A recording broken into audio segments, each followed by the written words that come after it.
Welcome back जी। हम पहुंच गए हैं कुनिया पैनोरामा म्यूजियम। सलाम। How much? 15। पहुंच गए हैं जी, टिकट ले लिया है हमने। Let's go forward.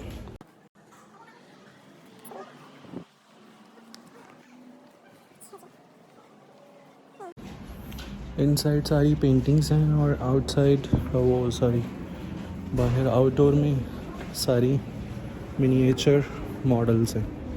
तो हम मिनिएचर मॉडल्स की तरफ जाते हैं।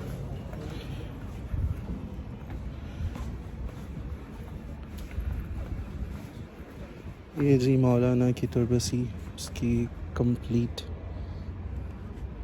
एक मिनिएचर मॉडल। ये विज़िट हमने किया था, ये सारा म्यूज़ियम था। वो मौलाना साहब की कब्र बेसिकली वो उस गुंबद के नीचे है। ये नमाज का एरिया मस्जिद है, साथ में मलहे का।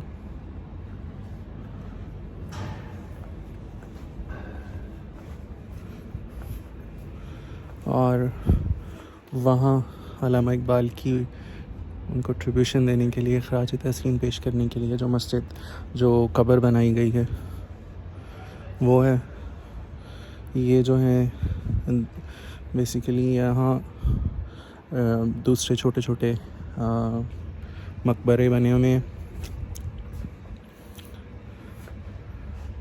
जी। ये क्या है?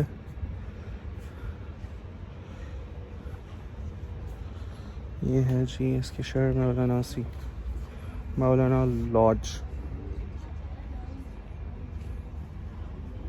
अच्छा, ये मौलाना की लॉज उनको बना के दी गई थी उनके बाद, जहाँ पे दरवेश रुका करते थे। और हुकूमती सरपरस्ती में सुलेमान द मैग्निफिकेंट के एक वज़ीर ने ये सारा निज़ाम बना कर दिया था। गुड, माशाल्लाह, खूबसूरत, very beautiful mosque. Which one is this one?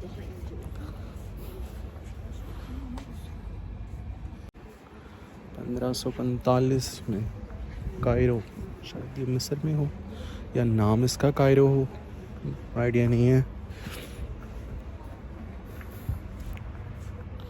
दमिश्क में मौलवी लॉज इस तरह की है।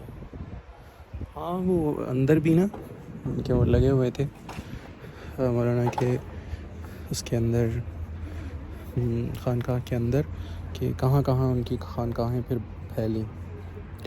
ये साइप्रस में आरफ अहमद पाशा ने बनाई पहली लॉज। सानली उर्फ़ा में तो खैर हमने इंशाल्लाह जाना भी है। ये वहाँ पे भी उनकी एक लॉज खूबसूरत है। मिनिएचर बड़े खूबसूरत बनाते हैं। अनकरा में ये मौलवी laws.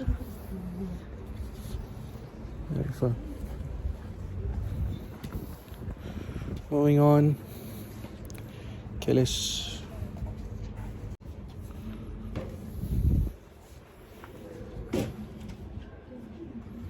Beautiful. Follow the 1974 18th 19th century तक बनाई जा रही हैं लॉजेस। अभी भी उनका मौलिया ऑर्डर चलता है वैसे ही। ये इतनी मैजेस्टिक, ये तो इस्तांबुल के अंदर है। ये कौन सी है? Gelibolu, which is the largest Mevlevi lodge, हाँ देखा, in the world. Was open at the period of Bustan Celebi. The first sheikh was Agazade Mehmed Hakiki Dede Sima Hall. Ceremony room and the shrine section were renovated by Abdul Hamid II in the year 1899 to 1900. It was quite damaged during the First World War. Reconstruction was completed. बहुत खूबसूरत है। हम गेलीबोली खैर हम गए नहीं हैं, और वहाँ पे भी बहुत सारी 2-3 चीज़ें देखने वाली अच्छी थी। उसका पुराना नाम इसका गेलीपोली था, जिसको हम बुक्स में भी पढ़ते हैं। और इसके करीब ही वो ट्रॉय वाला भी वॉर हुआ था, वो भी बड़ा हिस्टोरिकल है। लेकिन उधर हमने इस दफ़ा जाना कंसिडर नहीं किया। तालिया में मौलवी लॉज बहुत खूबसूरत बनी हुई है यार। कंस्ट्रक्शन कमाल, तुर्कों की ये बहुत खूबसूरत बात है। ये गाज़ियान्तब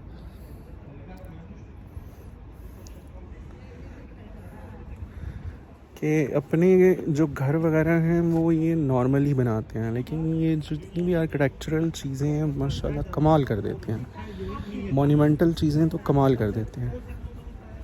इज़मिर ये इस्तांबुल में है, ये नहीं कपे में। खैर मैंने देखी तो नहीं है, शायद मिस हो गई होगी। इस्तांबुल भी तो पूरा कहाँ घूमा जाता है। और ये तो हम उधर से देख के अभी आ रहे हैं टॉम ऑफ द मौलाना। यहाँ पर अल्लामा इकबाल की जो है वो कब्र बनाई गई है। इसके शहर खूबसूरत माशाल्लाह। और ये है जी काहिरा में, काहिरो में ये है खूबसूरत।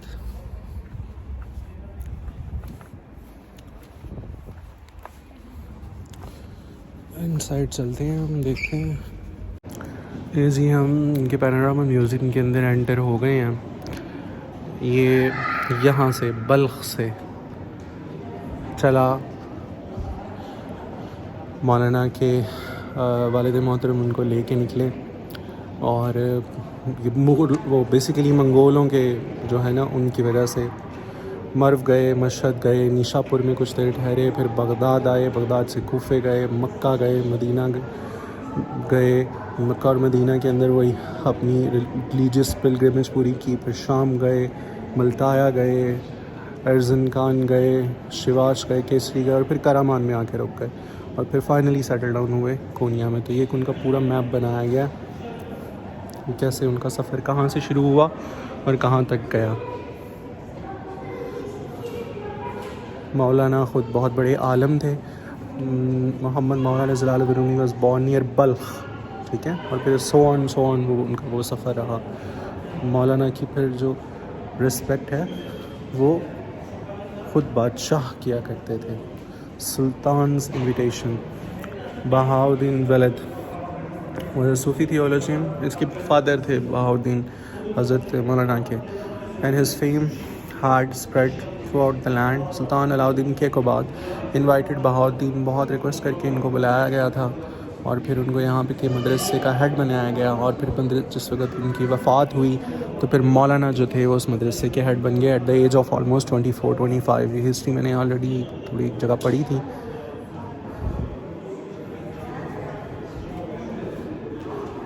अल हलाविया मदरसा, ये मदरसा के उनको हेड बनाया गया था। नहीं खैर ये और है। अल हलाविया मदरसा अलीपुर एंड दमिश्क under the direction of the Bahauddin he got his Islamic education. उन्होंने ख़ुद अपनी इस्लामिक एजुकेशन जो थी वो यहाँ से ली थी। जिस मदरसा की ये ख़ुद हेड बने थे वो इनके फादर का मदरसा था, जिसका हेड सुल्तान के का बाद ने बनाया था इनको।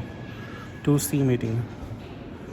In several madrasas, he had many disciples. One day, Maulana met a strange wandering dervish who was dressed in black. His name was Shams Tabriz. Arrived in Konya, Shams Tabriz arrived in Konya 1244. He was known as Parinda, winged one, because he had wandered in many lands seeking spiritual teachers. Meeting of the 2Cs. मौला ने अपने उस को encounter with Shams Tabrez के बारे में कहा है कि मीटिंग ऑफ द 2Cs। ये शम्स तब्रेज़, इनकी कैप जो है वो वहाँ पड़ी भी हुई है। और ये मौलाना रूमी पूल। Shams through Maulana's books into a well. खूबसूरत किस्सा जो हम अक्सर सुनते हैं। Shams threw Maulana's books into a well. Maulana exclaimed, "These books were important manuscripts by my father that are irreplaceable." Shams plunged his hand into the water and took the books out one by one, and none of them were wet. This showed ascension to the inner knowledge. Maulana opened his inward eye and tasted the spiritual knowledge. Maulana attachment to Shams increased. Hadith states, Allah who cannot fit into the entire universe can fit into the heart of the believer. Ya Hazrat Maulana. हाँ, शम्स तब्रेज़ और मौलाना।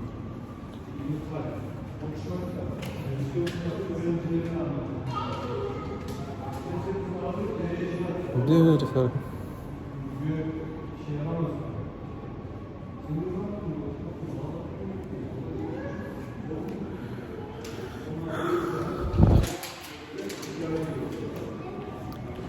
The anger of the some Maulana students grew. It is not clear if Shams was slayed or slayed by the Maulana students. What actually happened to Shams remains a mystery. उनके बारे में पता ही नहीं है कि वो कहाँ गए और वो कहाँ हैं लेकिन उनका मज़ार है यहाँ पे और उन्हीं की याद के अंदर उन्होंने बहुत सारी फिर वो नज़में लिखी.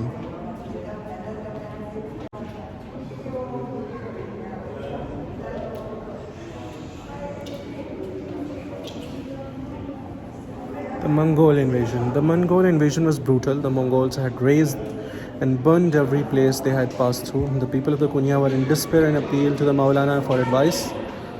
Maulana replied, "Don't be afraid, the city will be saved from the sword until the day of judgment." Okay. He who attempts to subject the city cannot be protected against our spiritual power. Maulana ascends to the top of the hill and started performing the prayers of sunrise, Ishraq. The Mongols decided to attack Maulana with arrows, but they were miraculously unable to draw their bows, so they declared, "This man of truth belongs to God. His anger must be avoided. In whatever city or province there is a man like this, those people will not be conquered by us." The Mongols spared the people of Konya. They only destroyed the walls and battlements of the city. The inhabitants of the city agreed to pay the Mongols a large amount of money. ये उनकी वो explanation है और वो पीछे Mongol हैं सारे.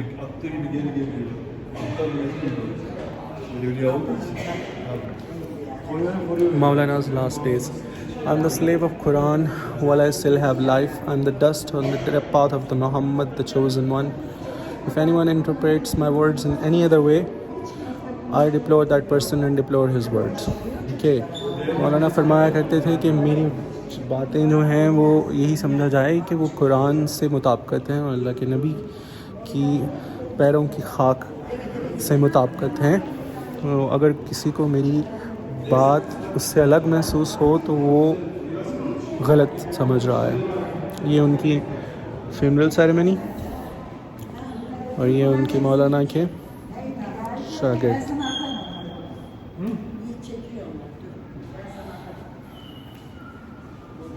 And this is मौलवी लॉज मैप. ये फिर सारी मौलवी लॉजेस बनाई गई डिफरेंट जगह के ऊपर.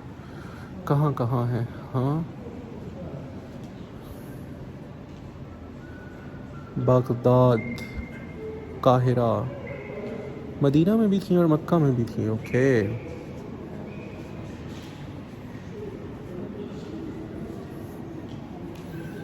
Let's go upstairs.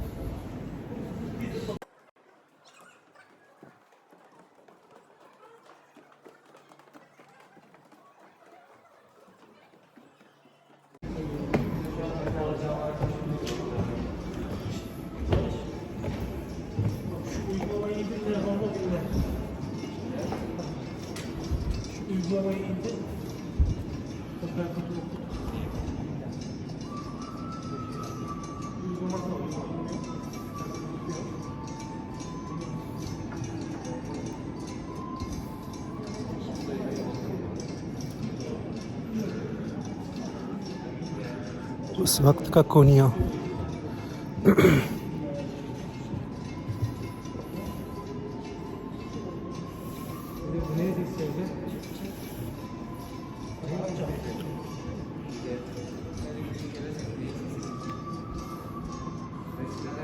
कॉपर. हाँ जी, कोनिया का कॉपर के साथ भी ख़ास ताल्लुक़ था. सिक्के यहाँ पे बनाए जाते थे, कॉपर का काम किया जाता था और उसकी आवाज़ें भी आ रही हैं.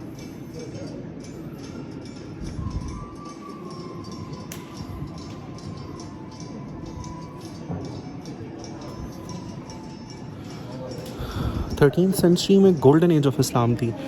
यहाँ पर मुख्तलिफ़ आर्टिसंस, स्कॉलर्स, वर्कर्स, बहुत सारे लोग यहाँ पर इकट्ठे रहा करते थे और सिर्फ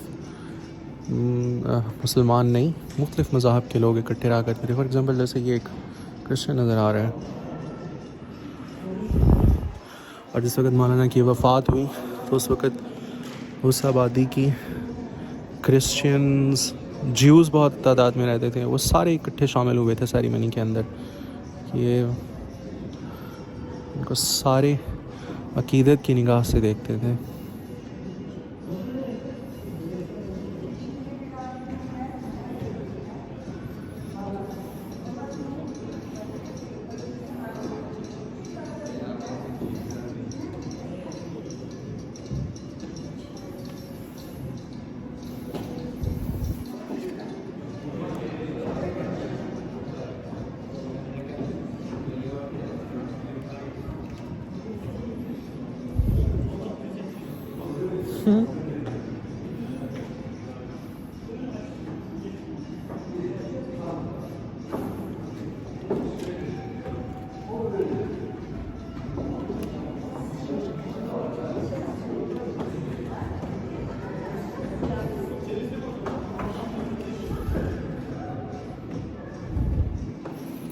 इंसान खो जाता है उसी वक्त के अंदर।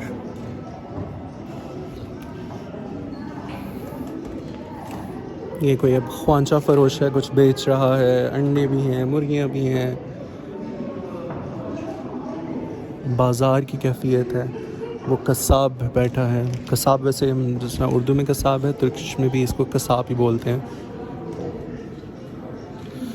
ये अब कोई वही, हाँ ये महल, प्रॉब्ली ये महल का रास्ता है सल्जूकों के, और ये महल की तरफ जाने वाले रास्ते के ऊपर गार्ड्स उस वक़्त के खड़े हैं। ये मार्केट है। ये बादशाह जा रहे हैं, ये शहज़ादे जा रहे हैं। कहाँ से जा रहे हैं? मुझे तो लग रहा है कि ये वहीं से आ रहे हैं, क्योंकि वो वाला जो गुंबद है ये बेसिकली हज़रत मौलाना का वो है, क्या उसे बोलते हैं, उनके मज़ार का है। बट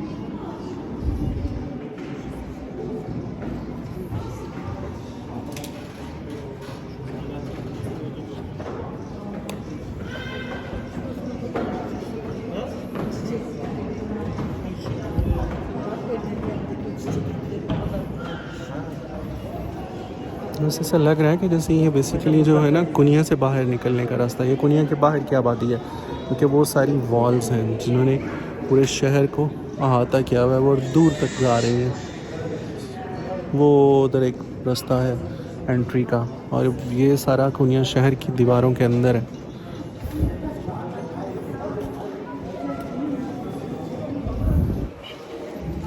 मुझे लग रहा है ये मंगोल, तो मंगोल लग रहे हैं। चलो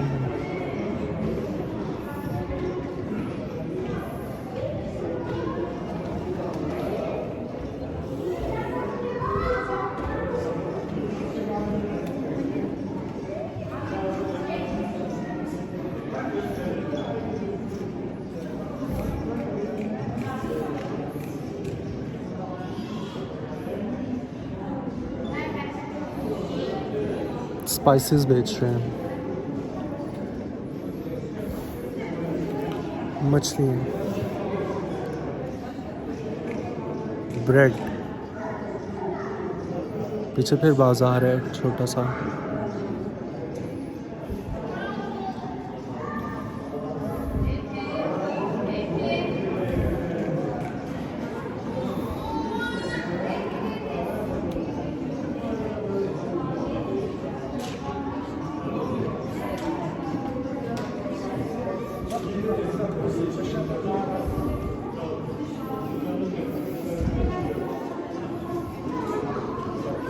कालीन, लकड़ी और कालीन,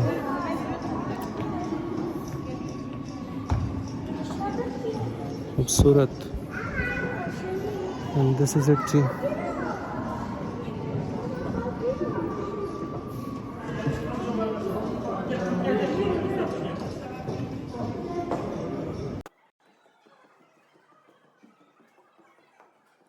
ये नीचे वाले पोर्शन में मौलाना की उम्र की, ज़िंदगी की सारी जो स्टोरी है वो पिक्चराइज की गई है, और टिकट भी बहुत सस्ती है, सिर्फ 15 लीरा की है।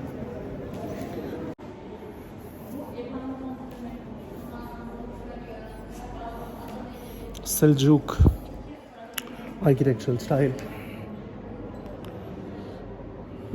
ये दो सरों वाला बाज सल्जूकों का एक निशान। वेलकम बैक जी। कुनिया में ये एक और मॉन्यूमेंट है, शम्स तब्रेज़ी जामी व तुर्बसी। हकीकतन तो जो रिवायात मिलती हैं उसके मुताबिक शाह शम्स तब्रेज़ कुनिया से अचानक गायब हो गए एज़ पर सुल्तान बलद द सन ऑफ रोमी। तो ये उनकी प्रॉब्ली अलामती कब्र है, और उनकी जो ओरिजिनल कब्र है